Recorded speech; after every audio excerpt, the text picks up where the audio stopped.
روزہ رکھنے پر ابھارا ہے۔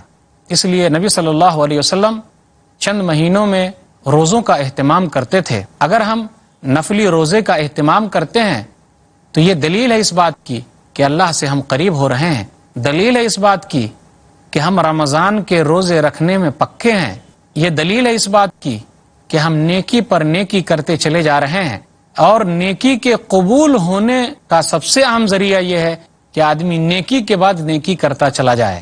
تو میں چند باتیں نفلی روزے کے تعلق سے رکھنا چاہتا ہوں جس میں ہم لوگوں کے لیے بہت زیادہ ثواب ہے۔ نبی صلی اللہ علیہ وسلم نے ارشاد فرمایا کہ اگر کوئی آدمی رمضان کے بعد شوال کے 6 روزے رکھتا ہے تو اس کا ثواب بہت زیادہ ہے، گویا کہ وہ زمانے کا روزہ رکھتا ہے۔ صحیح مسلم کتاب الصیام کتاب نمبر 13 حدیث نمبر 1164، من صام رمضان ثم اتبعہ 6 من شوال کان کصیام الدہر، جس آدمی نے رمضان کے روزے رکھے اور اس کے بعد شوال کے 6 روزے رکھے، گویا کہ یہ زمانے کا روزہ ہے۔ تو 6 روزے کی بڑی فضیلت ہے، اس کا اہتمام ہمیں کرنا چاہیے۔ اسی طرح نفلی ایک روزہ ہے عرفہ کے دن کا روزہ، کن کے لیے؟ جو حاجی نہیں ہیں، کہ ہم 9ویں ذی الحجہ کو روزہ رکھیں، اس کا بھی بڑا ثواب ہے۔ نبی صلی اللہ علیہ وسلم نے ابھارا ہے، صحیح مسلم کتاب الصیام کتاب نمبر 13 حدیث نمبر 1162، وصیام یوم عرفہ احتسب علی اللہ ان یکفر السنۃ التی قبلہ والسنۃ التی بعدہ، عرفہ کے دن کے روزے کا ثواب میں اللہ کے اوپر امید رکھتا ہوں پچھلے 1 سال اور اگلے 1 سال کے گناہوں کا کفارہ ہے۔ عرفہ کے دن اگر ہم روزہ رکھتے ہیں تو ہمیں 2 سال کا ثواب ملے گا، چھوٹے چھوٹے گناہ اللہ معاف فرمائے گا۔ اسی طرح ایک نفلی روزہ ہے محرم کی 10ویں تاریخ کو روزہ رکھنا۔ نبی صلی اللہ علیہ وسلم نے ارشاد فرمایا، صحیح مسلم کتاب الصیام کتاب نمبر 13 حدیث نمبر 1162، وصیام یوم عاشوراء احتسب علی اللہ ان یکفر السنۃ التی قبلہ، اور عاشورہ کے دن کے روزے کا ثواب اللہ کے اوپر میں امید رکھتا ہوں کہ پچھلے 1 سال کے گناہ کا کفارہ ہے، چھوٹے چھوٹے پچھلے 1 سال کے گناہوں کا کفارہ ہے۔ ایک دن روزہ رکھنا ہے اور پچھلے 1 سال کا ثواب پانا ہے، اور عرفہ کے روزے میں 1 دن روزہ رکھنا ہے اور 2 سال کا ثواب ملے گا، اور 6 روزے شوال کے رکھنے میں کتنا بڑا ثواب ہے، زمانے کا ثواب ہے۔ محرم کے دن ہم اور آپ روزہ کیوں رکھتے ہیں؟ محرم کی مناسبت سے ہمیں 2 روزے رکھنے چاہیے۔ ہم اور آپ روزہ اس لیے رکھتے ہیں کہ نبی صلی اللہ علیہ وسلم نے فرمایا کہ رمضان کا روزہ فرض ہونے سے پہلے محرم کا روزہ فرض تھا۔ صحیح مسلم کتاب الصیام کتاب نمبر 13 حدیث نمبر 1136، من اصبح صائما فلیتم صومہ ومن اصبح مفطرا فلیتم بقیۃ یومہ۔ ربیع بنت معوذ رضی اللہ تعالیٰ عنہ کہتی ہیں کہ رسول اللہ صلی اللہ علیہ وسلم نے 10ویں محرم کو مدینہ کے ارد گرد گاؤں میں لوگوں کو بھیجا کہ وہ یہ کہے اگر کوئی آدمی اس تاریخ کو روزے سے ہے وہ روزہ رکھے، اور اگر اس تاریخ کو روزے سے نہیں ہے وہ ویسے ہی بھوکا رہے۔ پتہ چلا کہ عاشورہ محرم کی 10ویں تاریخ کا روزہ رمضان کے روزہ فرض ہونے سے پہلے فرض تھا، اور نبی صلی اللہ علیہ وسلم صحابہ کو ابھارا کرتے تھے۔ مناسبت ہے ایک، وہ یہ کہ نبی صلی اللہ علیہ وسلم جب مدینہ آئے تو دیکھا کہ یہودی لوگ 10ویں محرم کو روزہ رکھے ہوئے ہیں، تو نبی صلی اللہ علیہ وسلم نے ان سے پوچھا، صحیح بخاری کتاب الصوم کتاب نمبر 30 باب نمبر 69 باب الصوم یوم عاشوراء حدیث نمبر 2004، نبی نے کہا، عبداللہ بن عباس رضی اللہ تعالیٰ عنہ سے روایت ہے کہ نبی صلی اللہ علیہ وسلم مدینہ آئے تو یہودیوں کو روزہ رکھے ہوئے دیکھا تو آپ نے کہا، ما ھذا، یہ دن کیا ہے؟ تو یہودیوں نے کہا، ھذا یوم صالح، یہ بڑا عظیم دن ہے، یہ وہی دن ہے کہ اللہ تعالیٰ نے بنو اسرائیل کو فرعون سے نجات دی تھی، اور فرعون کو اللہ تعالیٰ نے غرق کر دیا تھا۔ فصامہ موسیٰ، تو موسیٰ علیہ السلام نے روزہ رکھا، تو نبی صلی اللہ علیہ وسلم نے کہا، انا احق بموسیٰ منکم، میں تمہارے مقابلے میں موسیٰ کا زیادہ حقدار ہوں. فصامہ، تو نبی صلی اللہ علیہ وسلم نے روزہ رکھا اور لوگوں کو بھی روزہ رکھنے کا حکم دیا. لیکن جب نبی صلی اللہ علیہ وسلم سے کہا گیا کہ یہودی لوگ اور نصرانی لوگ اس دن کو تعظیم کے طور پر مناتے ہیں، وہ لوگ اس دن کی عزت کرتے ہیں، عید کے طور پر مناتے ہیں، تو نبی صلی اللہ علیہ وسلم نے کہا کہ آئندہ سال اگر میں زندہ رہا تو 9ویں تاریخ کو بھی روزہ رکھوں گا. ایک حدیث ہے صحیح مسلم کتاب الصیام کتاب نمبر 13 حدیث نمبر 1134. یا رسول اللہ انہ یوم تعظمہ الیہود والنصارى، اللہ کے رسول یہ وہ دن ہے کہ یہودی اور نصرانی اس دن کی تعظیم کرتے ہیں، بڑی عزت کرتے ہیں. تو رسول اللہ صلی اللہ علیہ وسلم نے ارشاد فرمایا فَإِذَا كَانَ الْعَامُ الْمُقْبِلُ إِنْ شَاءَ اللَّهُ صُمْنَا الْيَوْمَ التَّاسِعَ، آئندہ سال اگر ہوگا تو 9ویں تاریخ کو بھی روزہ رکھیں گے. راوی کہتے ہیں کہ جب آئندہ سال آیا توفی رسول اللہ، تو رسول اللہ صلی اللہ علیہ وسلم وفات پا گئے، زندہ نہیں تھے. حدیث کا نمبر یہی ہے لیکن جملے الگ ہیں. لَإِن بَقِيتُ إِلَىٰ قَابِلٍ لَأَصُومَنَّ التَّاسِعَ، اگر میں آئندہ سال تک باقی رہا تو 9ویں تاریخ کو بھی روزہ رکھوں گا. تو پتہ چلا لوگوں کو محرم کی مناسبت سے 9ویں اور 10ویں تاریخ کو روزہ رکھنا چاہیے. کچھ علماء کی رائے یہ ہے کہ 9، 10، 11 تینوں روزے کا اہتمام کر لے تو زیادہ اہم ہے. کچھ علماء یہ بھی کہتے ہیں کہ اگر 9، 10 کا اہتمام نہ کر سکا تو 10، 11 کا اہتمام کر لے. لیکن جس حدیث سے وہ لوگ حوالہ دیتے ہیں کہ وہ حدیث صحیح نہیں ہے کہ ایک دن پہلے یا ایک دن بعد میں رکھے، تو وہ سنن الکبریٰ بہقی کی حدیث ہے، وہ حدیث صحیح نہیں ہے. ایک دن پہلے والی حدیث صحیح ہے کہ 10ویں محرم سے پہلے 9ویں محرم کو روزہ رکھے، جیسا کہ صحیح مسلم کی یہ حدیث ہے. نبی نے کہا کہ میں آئندہ سال اگر باقی رہوں گا تو 9ویں تاریخ کو بھی روزہ رکھوں گا. اسی طرح نفلی روزے میں ایک اہم روزہ یہ ہے کہ ہر عربی مہینے کے 13، 14 اور 15ویں تاریخ کو روزے رکھے جائیں. ہر عربی مہینے کی 13ویں تاریخ کو، 14ویں تاریخ کو اور 15ویں تاریخ کو روزہ رکھے جائیں، جس کو عربی زبان میں ایام بیز کہا جاتا ہے. اس کی بھی بڑی فضیلت ہے. نبی صلی اللہ علیہ وسلم نے ارشاد فرمایا اور ابھارا ہے. سنن صحیح کتاب الصیام کتاب نمبر 22 حدیث نمبر 2410. شہر الصبر وثلاثۃ ایام من کل شہر صوم الدہر. نبی نے کہا صلی اللہ علیہ وسلم کہ صبر کے مہینے کا روزہ اور ہر مہینے کا 3 روزہ، یعنی 13ویں تاریخ کا روزہ، 14ویں تاریخ کا روزہ، 15ویں تاریخ کا روزہ. اس کی فضیلت کیا ہے؟ صوم الدہر، یہ زمانے کا روزہ ہے. نبی صلی اللہ علیہ وسلم نے نفلی روزے پر ابھارتے ہوئے کہا کہ ہر جمعرات اور ہر پیر کا روزہ رکھنا، ہر سوموار کا اور ہر جمعرات کا روزہ رکھنا. کیوں؟ اس لیے کہ ان 2 دنوں میں اعمال اوپر چڑھتے ہیں. سنن ترمذی کتاب الصوم کتاب نمبر 6 حدیث نمبر 747. تعرض الاعمال یوم الاثنین والخمیس فاحب ان یعرض عملی وانا صائم، کہ اعمال سوموار کے دن اور جمعرات کے دن اوپر چڑھتے ہیں. میں چاہتا ہوں کہ میرے اعمال اوپر جائیں اور میں روزے سے رہوں.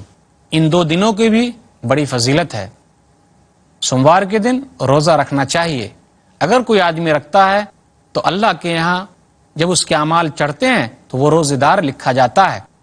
کوئی آدمی جمعرات کے دن روزہ رکھتا ہے تو اللہ کے دربار میں جب اس کے اعمال چڑھتے ہیں تو وہ روزہ دار لکھا جاتا ہے. اگر وہ روزہ رکھتا ہے تو اس کا فائدہ ہے. اسی طرح نفلی روزے میں ہے کہ شعبان کے مہینے میں زیادہ سے زیادہ روزہ رکھنا. بہت سارے لوگ صرف 15ویں شعبان کا روزہ رکھتے ہیں. انہیں سوچنا چاہیے کہ نبی صلی اللہ علیہ وسلم شعبان کے مہینے میں زیادہ سے زیادہ روزہ رکھتے تھے. ماں عائشہ رضی اللہ تعالیٰ عنہ کہتی ہیں صحیح بخاری کتاب الصوم کتاب نمبر 30 وما رأیتہ اکثر صیاما منہ فی شعبان، کہ میں نے نبی صلی اللہ علیہ وسلم کو شعبان کے مہینے میں زیادہ روزہ رکھتے ہوئے دیکھا ہے. 15ویں شعبان کے بعد آدمی روزہ نہ رکھے، اس لیے کہ روزہ رکھنا مکروہ ہے. کیوں؟ اس کی طاقت جو ہے وہ کم ہو جائے گی، تو پھر رمضان کے روزے جو فرض ہیں وہ کیسے رکھ سکے گا؟ اس لیے نبی صلی اللہ علیہ وسلم نے 15ویں شعبان کے بعد روزہ رکھنے سے منع کیا ہے. محترم ناظرین، موضوع نفلی، ممنوع اور قضا روزے اس پر گفتگو کا سلسلہ چلتا رہے گا. انشاءاللہ پھر ملیں گے چھوٹے سے وقفے کے بعد.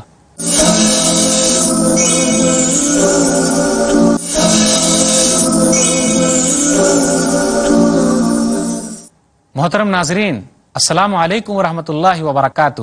دوبارہ آپ کا استقبال ہے پروگرام فضائل رمضان میں. عنوان ہے نفلی، ممنوع اور قضا روزے.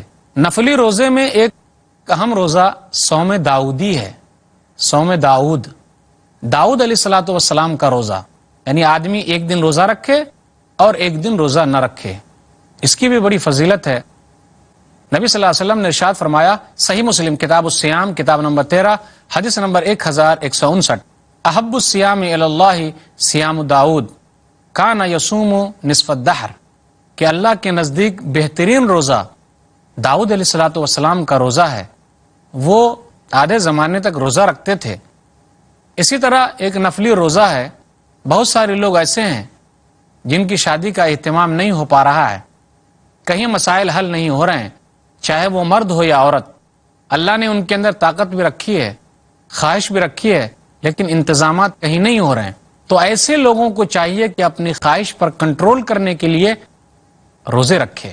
نبی صلی اللہ علیہ وسلم نے ارشاد فرمایا، صحیح بخاری کتاب النکاح کتاب نمبر 67 حدیث نمبر 5066، عبداللہ بن مسعود رضی اللہ تعالیٰ عنہ کہتے ہیں، کننا مع النبی صلی اللہ علیہ وسلم شبابا لا نجد شیئا، کہ ہم لوگ چند نوجوان نبی صلی اللہ علیہ وسلم کے پاس تھے اور ہمارے پاس کچھ بھی نہیں تھا.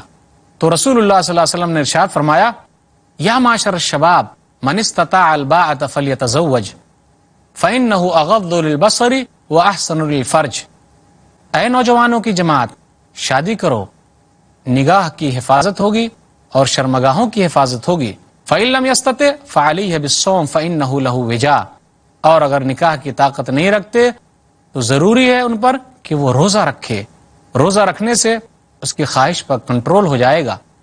چند باتیں میں نے بتائی نفلی روزے کے تعلق سے. پہلے میں نے یہ کہا کہ شوال کے 6 روزے کی بڑی اہمیت ہے، گویا کے زمانے کا روزہ ہے. پھر میں نے کہا عرفہ کے روزے کی بڑی اہمیت ہے، 2 سال کے گناہ معاف ہو جاتے ہیں.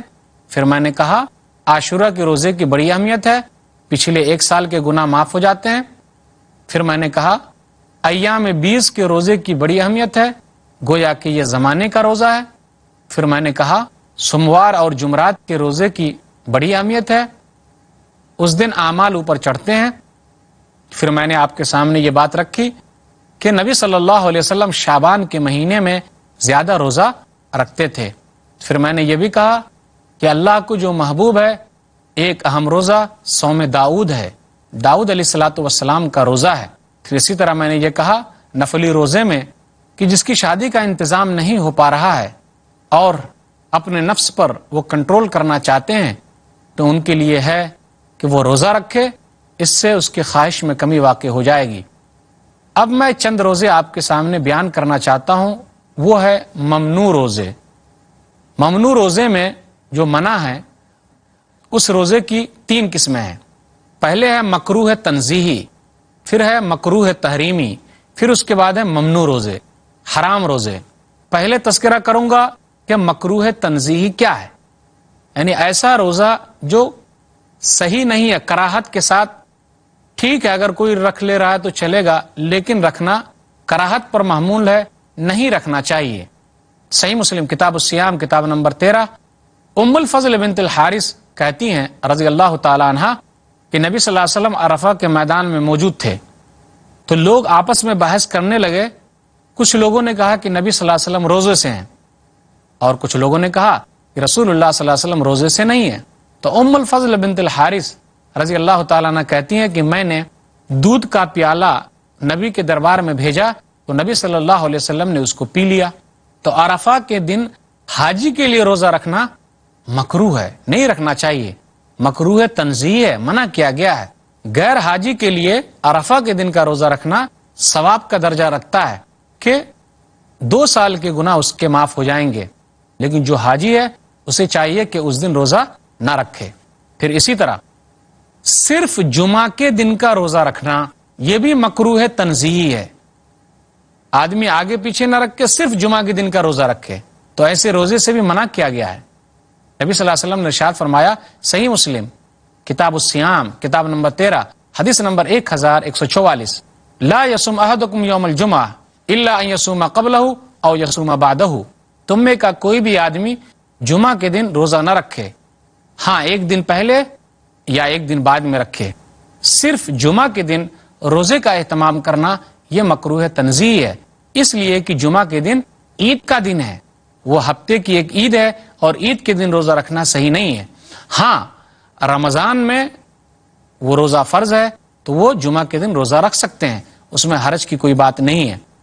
پھر اسی طرح صرف سنیچر کا روزہ رکھنا یہ بھی صحیح نہیں ہے، منع کیا گیا ہے۔ سنن ترمذی کتاب الصوم کتاب نمبر 6 حدیث نمبر 744، لا تصوموا یوم السبت الا فیما افترض اللہ علیکم فإن لم یجد احدکم الا لحاء عنبۃ او عود شجرۃ فلیمزغہ۔ رسول اللہ صلی اللہ علیہ وسلم نے کہا تم لوگ صرف سنیچر کے دن کا روزہ نہ رکھو، مگر ہاں اللہ تعالیٰ نے اگر فرض کیا ہے جیسے رمضان کے روزے میں سنیچر کا دن آئے گا تو روزہ رکھو، اگر کوئی چیز نہیں ملتا تو لکڑی ہی چبا لو یا انگور کا چھلکا ہی کھا لو، لیکن اس دن روزہ مت رکھو۔ تو یہ منع کیا گیا اس لیے کہ یہودی لوگ اس دن کی تعظیم کرتے ہیں۔ اسی طرح وہ روزہ بھی مکروہ تنزیہی میں آتا ہے کہ رمضان کے استقبال کا روزہ رکھا جائے، رمضان کے آنے کے لیے ایک دو دن پہلے ہی سے روزہ رکھا جائے، رمضان کے استقبال میں روزہ رکھا جائے تو ایسا روزہ بھی مکروہ تنزیہی میں آتا ہے۔ لیکن جو لوگ ہر مہینے کے اخیر میں روزہ رکھتے ہیں تو وہ شعبان کے مہینے کے اخیر میں بھی رکھ سکتے ہیں، حرج کی بات نہیں ہے۔ صحیح بخاری کتاب الصوم کتاب نمبر 30 باب نمبر 14 حدیث نمبر 1914، نبی صلی اللہ علیہ وسلم نے منع کیا، لا يتقدمن احدکم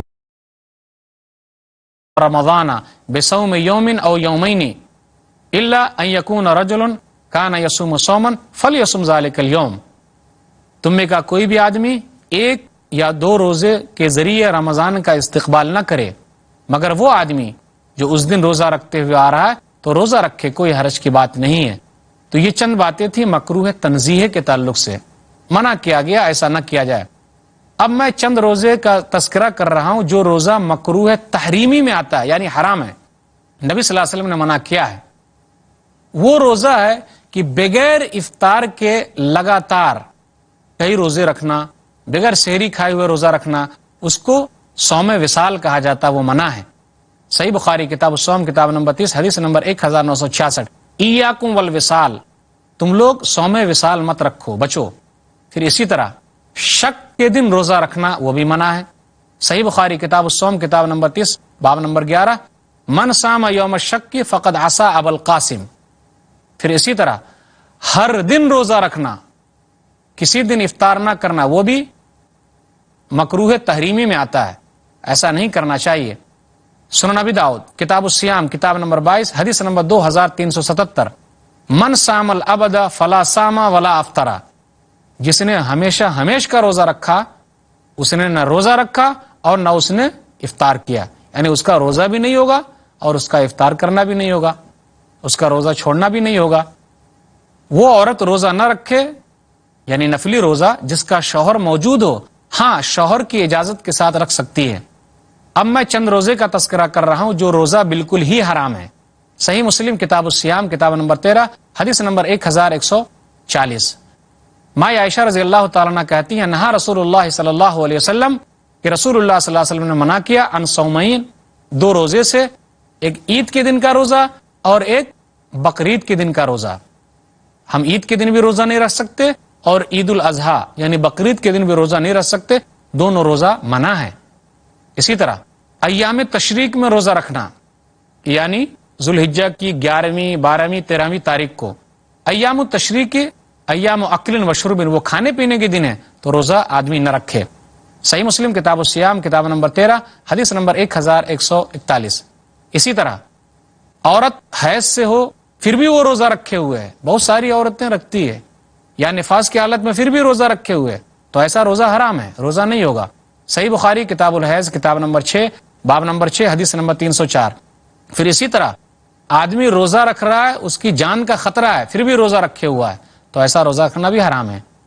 وَلَا تَقْتُلُوا أَنفُسَكُمْ إِنَّ اللَّهَ كَانَ بِكُمْ رَحِيمًا، سورہ نساء سورہ نمبر 4 آیت نمبر 29 کہ تم اپنے نفس کو قتل مت کرو، اللہ تمہارے ساتھ رحم کرنے والا ہے۔ جو روزے چھوٹ جائیں اسے جلدی پورے کر لیے جائیں، قضا روزے کا یہ حکم ہے۔ صحیح بخاری کتاب الصوم کتاب نمبر 30 باب نمبر 40 حدیث نمبر 1950۔ ماں عائشہ کہتی ہیں جو روزے ہمارے چھوٹ جاتے تھے، کانا یکون علی الصوم من رمضان فما استطیع ان اقضیہ الا فی شعبان، رمضان کے جو روزے چھوٹ جاتے تو ہم لوگ شعبان کے مہینے میں پورا کر لیتے تھے۔ پھر اسی طرح ہم پورے روزے کو لگاتار بھی رکھ سکتے ہیں، جو روزے چھوٹ گئے، یا چھوڑ چھوڑ کے بھی رکھ سکتے ہیں۔ صحیح بخاری کتاب الصوم کتاب نمبر 30 باب نمبر 40۔ لا باس ان یفرقا، عبداللہ بن عباس رضی اللہ تعالیٰ عنہ کہتے ہیں کوئی حرج کی بات نہیں کہ چھوٹے ہوئے روزے پورے ایک ساتھ رکھ لیے جائیں یا الگ الگ رکھے جائیں۔ اسی طرح شوال میں جو 6 روزے تھے لگاتار بھی رکھ سکتے ہیں یا چھوڑ چھوڑ کے 6 روزے بھی رکھ سکتے ہیں، کوئی حرج کی بات نہیں۔ اب ایک روزہ اور ہے، وہ ہے نظر والا روزہ، یا پھر آدمی صحیح حالت میں تھا بیمار اور اس نے روزہ نہیں رکھا، اس کے بعد وہ مر گیا، تو اس کے ولی پر ہے کہ روزہ رکھے۔ صحیح بخاری کتاب الصوم کتاب نمبر 30 حدیث نمبر 1952۔ تو یہ چند روزے کے تعلق سے یہ بات یہ تھی۔ پہلے میں نے کہا نفلی روزے جس کا ثواب بہت زیادہ ہے، پھر میں نے حرام روزے کے بارے میں کہا کہ مکروہ ہے، چند روزے نہیں رکھنا چاہیے، جیسے جمعہ کے دن روزہ رکھنا، آگے پیچھے بھی رکھ سکتے، سنیچر کے دن آگے پیچھے رکھے، صرف سنیچر کو خاص کر لینا صحیح نہیں ہے۔ اور حرام روزے کے بارے میں کہا عید اور بقرعید کے دن روزہ رکھنا صحیح نہیں ہے۔ جو روزے ہمارے چھوٹ گئے ہم لگاتار بھی پورے کر سکتے ہیں، کیونکہ ہم چاہے سفر میں تھے یا بیمار تھے یا عورتیں حیض کی حالت میں تھی، نفاس کی حالت میں تھی، تو ان لوگوں کے لیے گنجائش ہے لگاتار رکھیں یا توڑ توڑ کے رکھیں، یہ گنجائش اللہ تعالیٰ نے رکھی ہے۔ تو یہ چند باتیں تھیں نفلی، ممنوع اور قضا روزے کے تعلق سے۔ اللہ تعالیٰ سے دعا ہے کہ اللہ تعالیٰ ہم لوگوں کو نفلی روزے رکھنے کی بھی توفیق دے، آمین۔ وآخر دعوانا الحمدللہ رب العالمین، وصلی اللہ علی نبینا محمد وآلہ وصحبہ اجمعین، والسلام علیکم ورحمۃ اللہ وبرکاتہ۔